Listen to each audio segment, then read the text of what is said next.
idea here is you don't have a business plan, so you want the investors to see the elephant, and you also want them to see all the bits.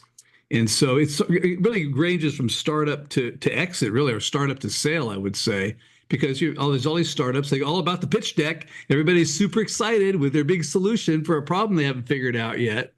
Yet, the investors ask a horrific number of questions, and they want all kinds of gory details because, first of all, they want to know what's a nice person like you doing in a business like this. And so, why are you qualified? Why are you motivated? And they're betting on the jockey, not the horse. So why are you going to get back on the horse a million times after you get thrown off? So anyway, there's all that. But the idea really is to enable people to put these things together because you just mostly don't know how. You've never written a business plan. You don't know anything about employee policies. You don't know anything about safety plans. If you don't have a safety plan and you got an idiot wearing a necktie around a drill press, you're going to have a lawsuit, an injury, and it's going to be expensive and painful and a waste of money.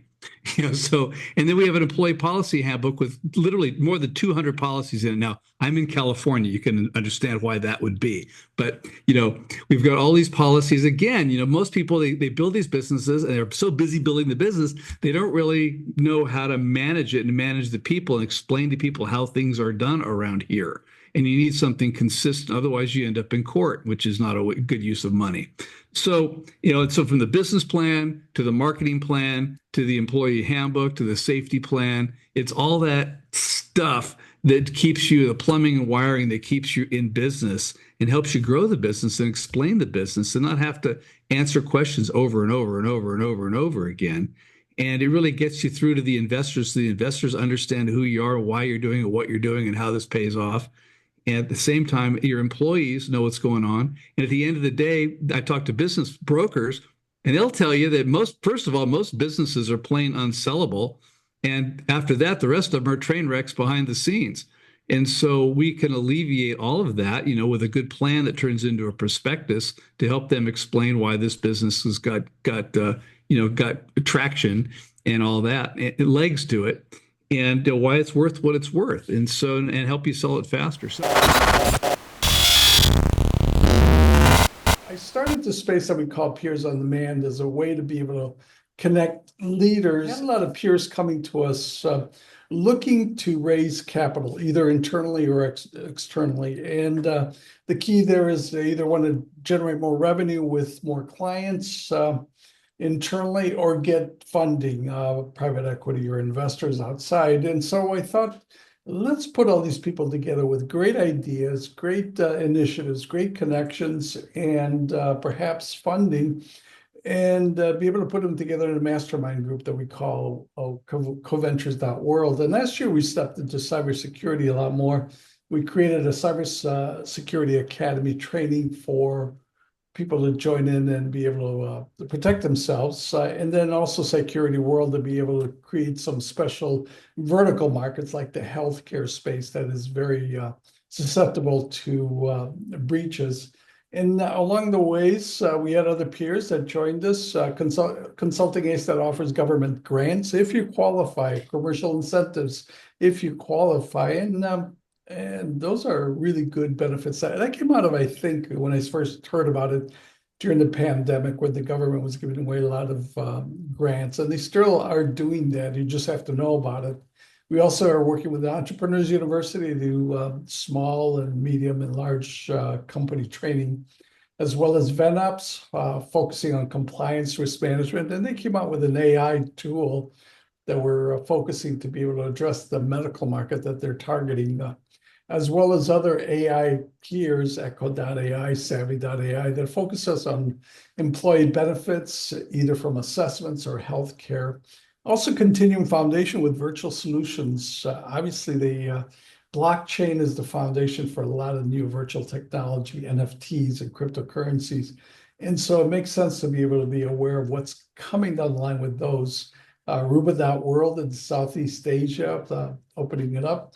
And also the nonprofit or the philanthropic environment. We're working with Blackbird Global Foundation to help them have a presence. They stepped in through cybersecurity and now with healthcare and providing healthcare kiosks in the African market. In other areas like recycling and other areas that perhaps appeal to business leaders. So my invitation is that you might consider joining our community of mastermind. We do that on every Monday, and I'll put the link on the chat box so that you can have an opportunity to participate. So that's my invitation to you, that you might consider joining our community, peersondemand.com.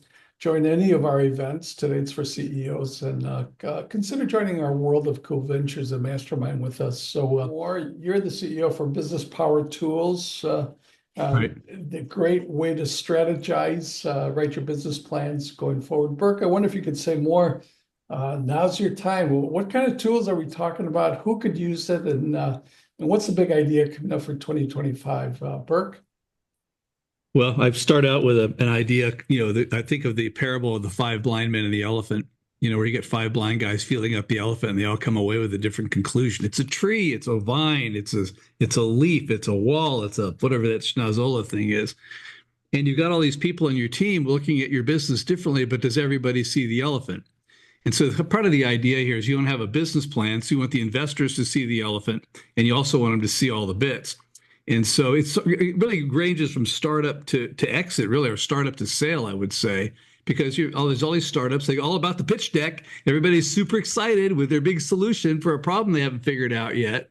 Yet, the investors ask a horrific number of questions, and they want all kinds of gory details because, first of all, they want to know, what's a nice person like you doing in a business like this? And so why are you qualified? Why are you motivated? And they're betting on the jockey, not the horse. So why are you going to get back on the horse a million times after you get thrown off? So anyways, all that. But the idea really is to enable people to put these things together, because you just mostly don't know how. You've never written a business plan. You don't know anything about employee policies. You don't know anything about safety plans. If you don't have a safety plan, and you got an idiot wearing a necktie around a drill press, you're going to have a lawsuit, an injury, and it's going to be expensive and painful and a waste of money. And then we have an employee policy handbook with literally more than 200 policies in it. Now, I'm in California. You can understand why that would be. But, we've got all these policies. Again, most people, they build these businesses, and they're so busy building the business, they don't really know how to manage it and manage the people and explain to people how things are done around here. And you need something consistent. Otherwise, you end up in court, which is not a good use of money. So, so from the business plan to the marketing plan to the employee handbook to the safety plan, it's all that stuff that keeps you, the plumbing and wiring that keeps you in business and helps you grow the business and explain the business and not have to answer questions over and over and over and over and over again. And it really gets you through to the investors, so the investors understand who you are, why you're doing it, what you're doing, and how this pays off. And at the same time, your employees know what's going on. And at the end of the day, I talk to business brokers, and they'll tell you that first of all, most businesses are plain unsellable. And after that, the rest of them are train wrecks behind the scenes. And so we can alleviate all of that, with a good plan that turns into a prospectus to help them explain why this business has got traction and all that, and legs to it, and why it's worth what it's worth, and help you sell it faster. So it's a whole dashboard. It evolves from your business plan from startup, of course. If you keep working with it and changing it, updating it, doing your strategic planning, it just takes the pain out of doing all this stuff and having all these things ready when you need it. And that's the thing. It's preparation, it's prevention, it's planning. We've all done things where we kind of do knee-jerk stuff and off the cuff, and rarely does that work. So you want to think it through, and you want to work with your team to think it through. So you got the people wrapping their legs or arms around the elephant. You want them all to see what each other are doing. So the right hand knows what the left hand's doing. Everything works together. And, I could go on. But it's the thing is, what's different in ours is instead of giving you a blank page, say, hey, describe your business here, it's actually got what does the management team look like? What should you say about these people? What does the market analysis include? What are the risks? Your investor, if you avoid talking about the risks in your business with investors, they're not going to trust you because you're holding something back. So you want to be upfront about the risks. And we tell you, here's what risks you should say. Here's what you should say about it. Here's how you should mitigate them. Questions to ask. Anyway, a whole bunch of stuff just to help people who, you can get all fired up about your invention and your market, but then there's the whole business structure stuff behind it that you got to have. And that's really what Business Power Tools enables you to have all in one place. We don't try to be the all-in-one, marketing thing and CRM. No, we don't do that bit. That's covered by a dozen other people. But I think we've got one thing that everybody doesn't have, which is all the missing pieces. What is your differentiator from other tools? Because as business people, and you've got an audience of CEOs, we're already using tools. So why would we switch, or what's the differentiator for you, Burke? I really don't see it needing to switch from anything to business power tools. I would bolt business power tools onto what you've already got. And I'd say one of the differentiators is a lot of, I would call it emotional intelligence baked into things like the employee handbook. The employee handbook first starts out, we don't treat your people like children or animals or slave labor. They're humans. And you need to speak to them like humans. And in fact, we've added please and thank you in about 150 places throughout the employee handbook just to keep, for a simple update. You don't get please and thank you from attorneys. You just get threatened with lawsuits at every turn. So, uh, yeah, and there's the detail. The investors want detail. I mean, invest $1 million in somebody's business that and or if you've raised capital before, you've been through it, you know how many questions. What about this? How are you going to do that? What about those guys? How does this work? Show me, prove it. Give me an example. Name names, dates, numbers. What are you talking about? Prove it. And it's it's endless. But if you can think that ahead of time and be ready with those answers, you can walk on Shark Tank and kick their ass and not be one of those knuckleheads that's live TV that, gets chewed up and spit out just for fun. Take a look at this. I'm in the process right now of raising capital, so I'm going to need the tools. And everybody, yeah, they want to do a pitch deck and everything else, and it's costs a small fortune, and they promise you everything and deliver nothing. But yeah, I prefer doing those things myself with the right tools.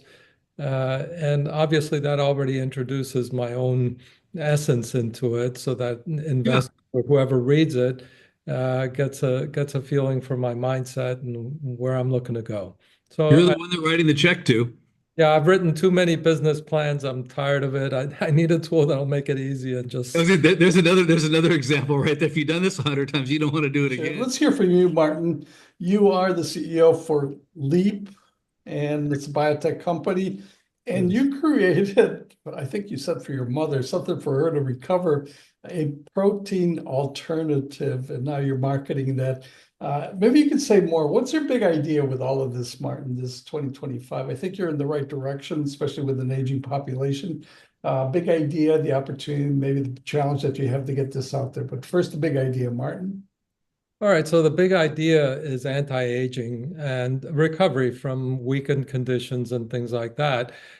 Basically, that's what I developed the product for, and I did it with a lot of love. Took me about 2 years. I calculated what is actually needed for human requirements of the amino acids, because it is our number one nutrient in the world for humans, next to air and water, of course. The next essential is protein. But every protein source will give you whatever they make for themselves. So if you're a vegetarian, you're definitely on the low end of the totem pole because plants are very much unlike us. So you want to eat something that's the closest to you in species that will give you the amino acid profile that is more beneficial to you. But the problem there is that, most of there've been companies way back when I started formulating this that were using like the amino acid profile of beef. Well, that doesn't get you a lot of the stuff that's in the animal that the animal makes and is constantly using its chemistry to convert to do all kinds of things in the body. And almost everything in the body is made of amino acids. So if you're eating an animal, it's definitely closer to you in species than what an insect may give you or what a plant will give you. And it's really a very inefficient system of nourishing the body. From the start, when you start digesting protein, about more than half of the energy that's in the protein is used for digestion. The next step is once you've broken it down, the efficiency obviously is a question. And this is one of the things I found in aging, that people's digestive efficiency goes down. And it all starts at age like 35. It's almost clockwork with most people. And there are probably good reasons for it, but at the end of the day, people start losing muscle mass, their hormone levels go down, all the things that are mediated by the intake of protein start suffering. And then at the end, there's something. I was in the genetics field for about 13 years, ran a small NASDAQ traded company, a biotech company called Cygene Laboratories. And we did predictive genomic testing and a lot of genetic analysis. And what we found is that there's something more to the genetic code, which is very hard coded. Pretty much everybody's identical based on the genetic code, very small, maybe 2 to 3% differences in our genes that make us individuals. But what really is hidden there are the what you call epigenetics, which are the regulatory mechanisms that control your genes. And as you age, you lose those regulatory mechanisms, and that's how disease starts creeping in based on your genetic predisposition. What's the challenge that you're facing in getting this out to the market, Martin? Well, the challenge was my own making, actually. Business was going great. I developed this, like I said, 11 years ago. It was selling by word of mouth. I couldn't really say much. The product is relatively expensive compared to other things out there. And I ended up learning that people with ALS were reversing, were living a lot longer, were getting stronger. Some of them reversed, actually. There's 3 documented cases at Duke University that have officially been diagnosed with ALS and reversed their condition using my product. People with Parkinson's, Alzheimer's, it seems everybody across the board benefits and everybody differently based on what their particular circumstances are. So now I'm looking to do studies, and unfortunately, selling as a supplement has so many regulatory hurdles. You can't say anything about it. You may have clinical data on every ingredient in there. Mine has 40 actives. I can't say anything regarding their benefits because as soon as you mix 2 of them together, you got to have a study on that. Yeah, Go ahead. we work with a lot of companies who are in like higher risk type of spaces where you're providing a nutraceutical product to people. So a lot of times, a lot of those businesses don't understand, how to get credit card processing from Visa and MasterCard. And that's part of what we do is try to help businesses thread the needle from a compliance standpoint, because probably nutraceuticals is a business that's looked at by the FDA, the FTC, the FDA for your ingredients. So we have to make, whenever we're boarding a client that's going to sell some kind of a Nutra product, we have to check that they're not using any ingredients that are on the FDA restricted list. The second thing is FTC. The FTC wants to make sure that your advertising is lined up and that your advertising, not, you can't make any promises, and you have to have all your FDA disclosures on your website, which is super important. And if you can comply with all that, and then obviously a lot of these Nutra companies go into the affiliate networks, and that's where you have to really be smart and have a good partner who's running your affiliate network to make sure that those people are not advertising like, oh, cures ALS, take these pills and you're going to be cured. That you're going to get taken down by the FTC in like, 5 minutes later. So you really have to make sure that all your policies are on your website, privacy policies, terms and conditions, check boxes when people check out, so on and so forth, and then have ways to track all your shipping so you can and have good fraud controls, because obviously products that are expensive or you don't want to get You're ripped talking about a off by business, scammers. Alan, Huh? but you mentioned partnerships. What kind of partners are you suggesting for Martin? Partners? No, I'm just saying, like, as far as, you need, like people like starting a company like that, they come to us to help them so that they can go in the right direction from the standpoint of putting the product online and making sure that they're lined up and they're not violating any policies. I can tell you, I get people that come to me, they put up a website and I'm like, yeah, you guys are violating, the you have FDA ingredients Yeah. or you have FTC violations on your site because you can't make promises. So that's what we do. We partner with companies and help them so that they can navigate and get to where they can accept payments. Because, and then the other thing is, to advertise your product, you have to find a good affiliate network because that's how a lot of these Nutra products get traction is by using affiliates to put advertising out there for them. But you have to control that advertising or you can end up in a problem with the FTC. Or your affiliates could take you down, is what you're saying. Oh yeah, they take down businesses all the time. They have a bad, you know, sometimes we get warnings from the bank and they say, hey, check out this link. Somebody's an affiliate of XYZ website. You need to tell your client to have them take down whatever this ad is You're a ASAP. podcaster, you run a B2B session, and you've been doing this since 2001, I think I wrote in my notes. Maybe you could share more about what's your big idea for this coming year in your business, the opportunity, maybe the challenge you're facing. But first, the big idea, Alan Copeland. The big, I mean, payments, any business today, if you're not figuring out how to monetize your business and not just sell what you already have, but trying to figure out how to, we partner with tons of people. Like we would partner with definitely like, I mean, from a standpoint, the business power tools, like they would be a great partner for us. They're probably dealing with new businesses and people selling businesses. And a lot of time when people are selling a business, I'm dealing with somebody now, they're trying to sell their business and they came to me, how can you help me? I need to sell my business. And, they're not computerized. So the big thing now is a lot of businesses are, we have a bad labor problem in the United States, where maybe labor costs are super high, your profits aren't high enough, and you need to figure out what to do. And when I look at my customer base and you see customer base of 40 to 45 and above, and you see the younger side, the younger people, they're quick. They want to computerize right away.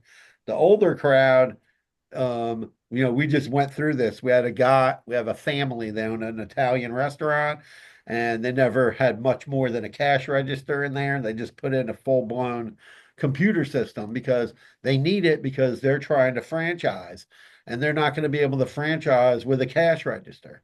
People want to see that you have a business solution in place that to run your business. And it doesn't matter whether that's e-commerce, whether it's a retail, a restaurant. We're seeing that now. We're seeing a big replacement of really old equipment that's out there, and people are rethinking like, hey, if I'm going to run my business, how can I do it more efficiently? I know we have somebody on here, Matt, the AI guy, and AI is huge right now. And how are people going to use AI? I tell on my podcast, I just interviewed someone about AI. I'll probably interview 3 or 4 more people this year about AI. But one thing that I can tell you about AI is, and AI is not going to take anybody's job. But what is going to happen is people who know how to use AI are going to get jobs. People who don't know how to use AI are not going to get jobs so fast because I mean, even like I'll give you an example, SEO, right? It's a huge pain for most businesses. And we just put in this thing called Search Atlas Auto SEO tool. I don't know if Matt's heard of that. It's amazing. You go in there and it's telling you all your problems and this and that. We will work with anybody that owns a business. We do work with a lot of startup companies.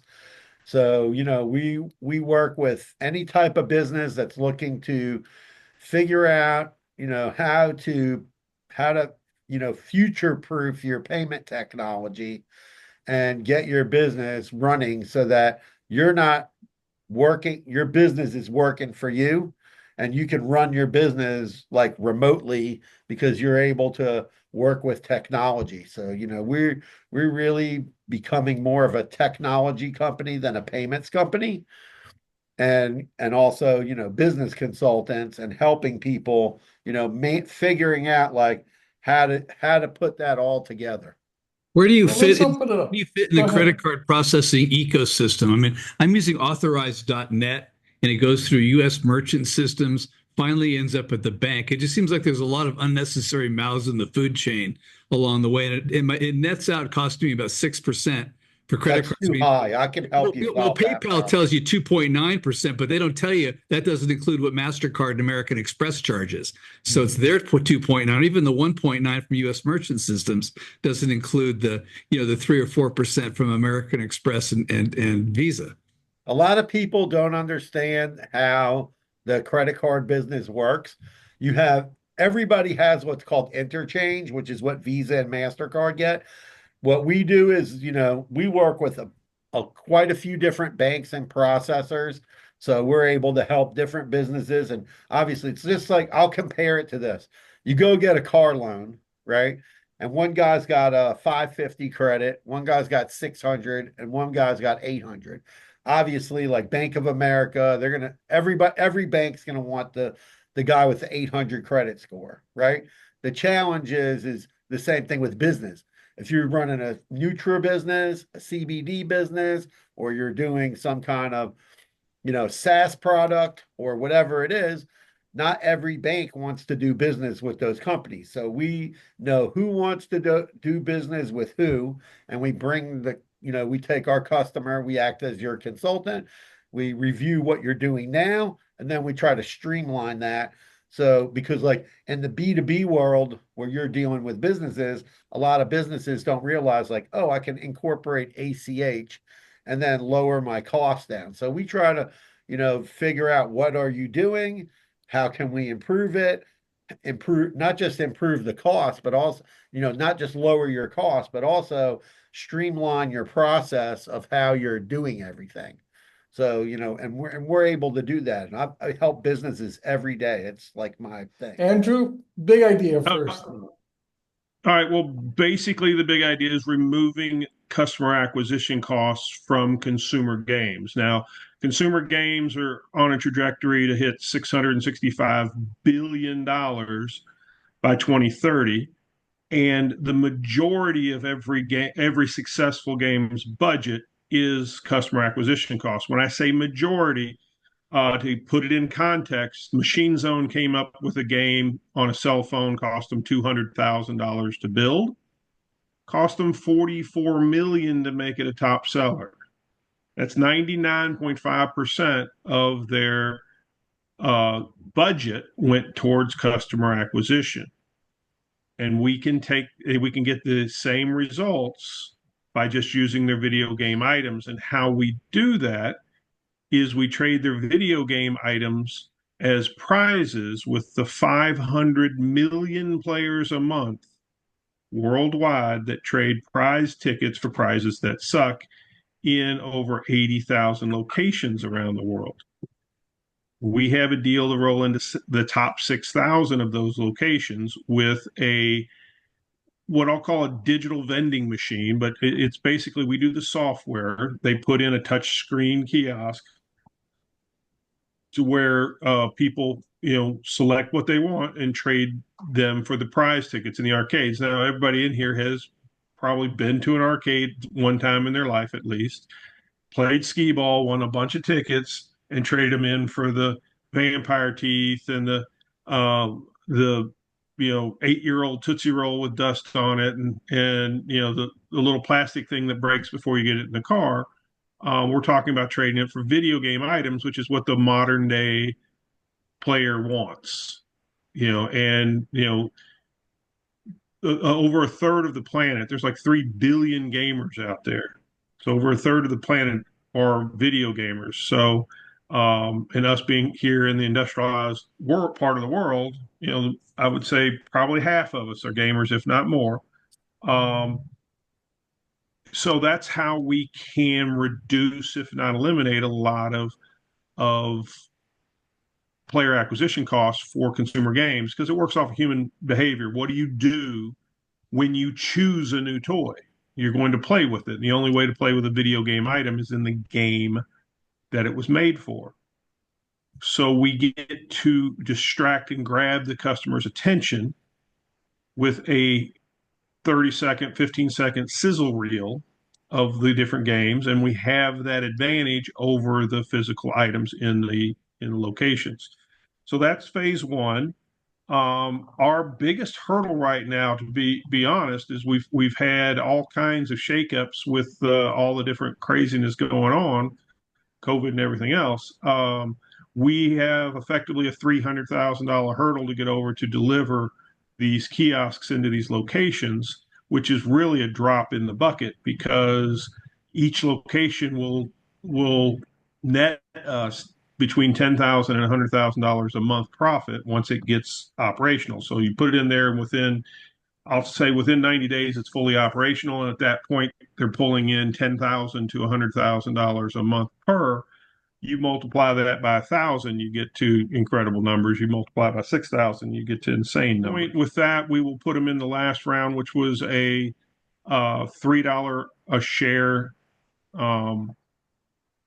value. We are in discussions with groups that are talking about putting us into 7-Eleven and McDonald's and Burger King and that at $40 a share. So somebody that gets us over the hump and gets us where we can prove this out all the way, they'll get in at $3 a share effectively. Does it need to be a kiosk, or can you do this on a screen here? Because I don't go to arcades.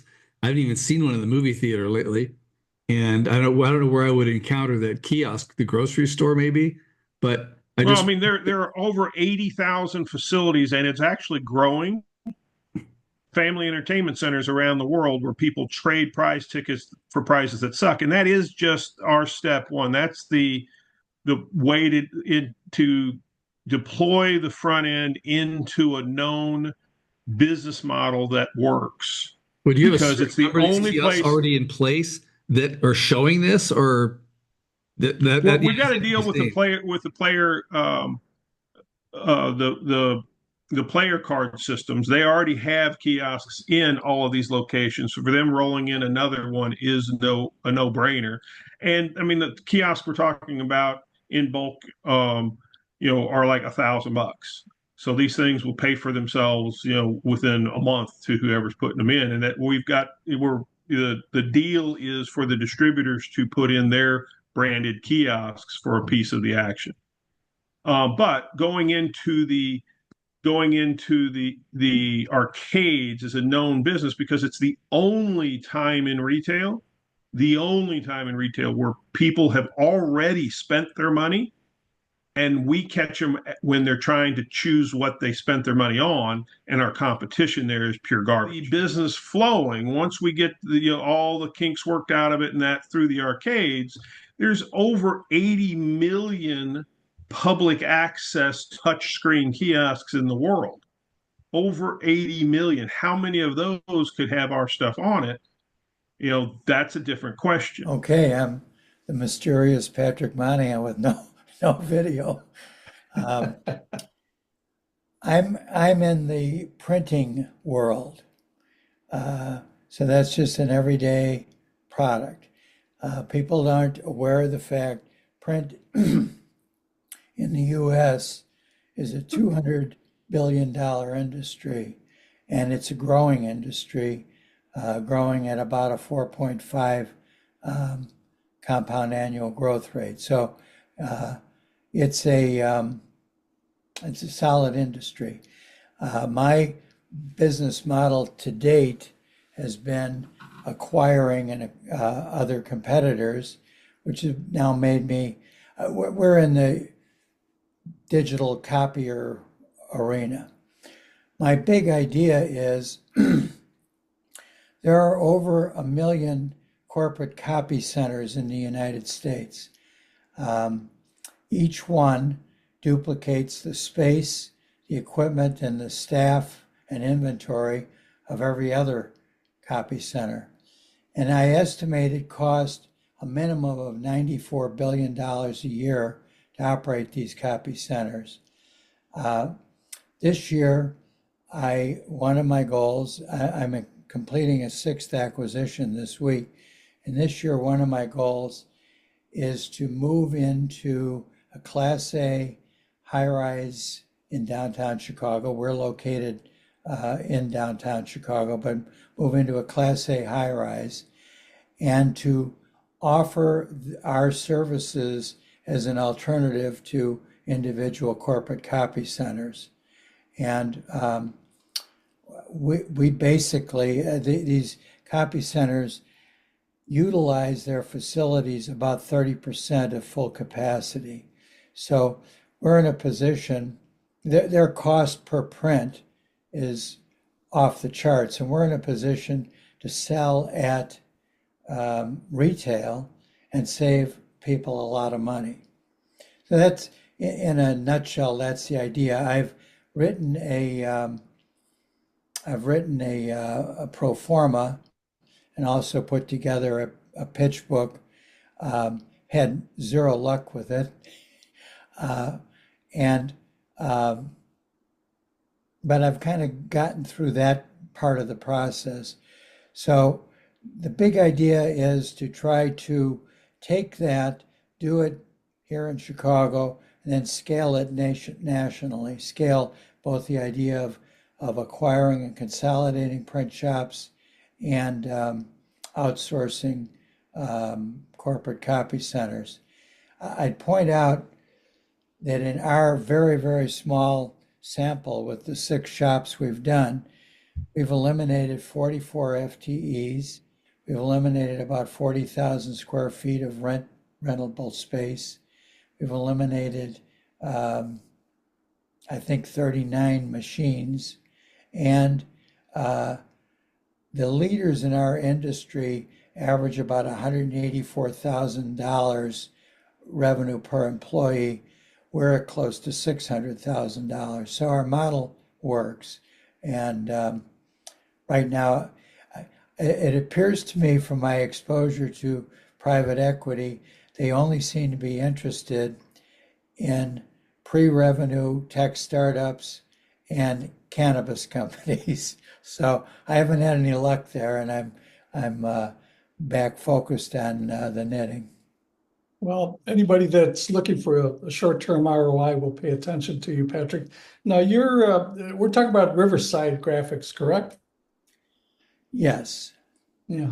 So I'm impressed with the size of the marketplace, especially scaling up in the printing area, simply because I thought it was on the slowing down. But if you can consolidate a marketplace like that, I think it's going in a big direction.